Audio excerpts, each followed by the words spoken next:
قسما الحمد لله ان هي خربت.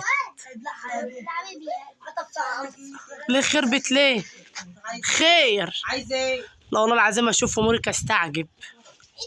ده انا اللي اشوف امورك استعجب جايه ورايا ليه؟ جاي وراك انت اللي جاي، انا مش جايه وراك، انا طالعه على السطح. السطح في اخر بلاد المسلمين بسببي. بسبب ليه؟ كلت اكلك؟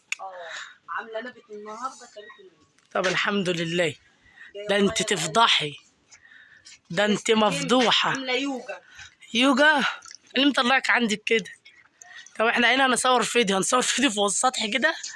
ايوه والله. اليوجا. خلصي بطلي برو. كيف تعمل اليوجا فوق ايه؟ جدار تحت السلم. لا جدار السطح. خلصي بطلي برو انزلي يلا. الحركه اللي انا عاملاها. لا ما هو عشان كده انت طالعه العالميه. عشان تعرفوا ان انا رشيقه. طب الحمد لله. رشيقه ايه طالعه بالسلم؟ هتمثلي. طب ما انا طالعه بالسلم بس رشيقه قاعده على السلم. يا رب تقعي تتكسر جدور رقبتك. الله ربع. اسكتي بقى خليني الالهام يجي لي بقى. الهامك ليه؟ عندك امتحان الصبح ولا حاجه؟ لا الالهام يا ابني. هتغني؟ يا بنتي يا هبله انت لازم كده تقعدي كده عشان تفصلي من الحياه اللي شبهك كده طول اليوم قرفاني انت وعيالي وثانيه وكل اللي في البيت. هنسيب لك البيت ونمشي. طب انزلي طيب. خلصي بطلي برو. بجد هتسيبي البيت وتمشي؟ البلالين بتفرقع. خلصي. طب بجد والله لو لاقي مكان هسيبك البيت وامشي واشبعي بيه. طب يلا غوري في داهيه والله خير. فصلتني عن اليوجا عشان كده طلعت ورديت عليك. فصلتك على اليوجا؟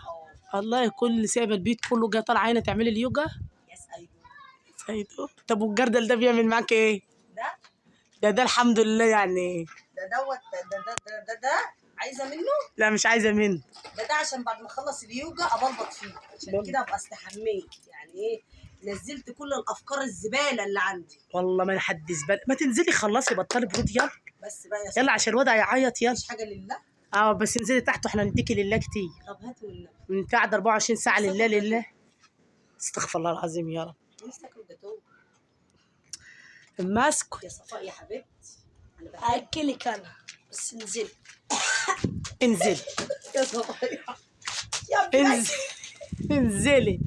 انزلي البلالين فرقعت. والله العظيم هتغاب عليكي. انزلي خلصي. احدف يا عم ميتين.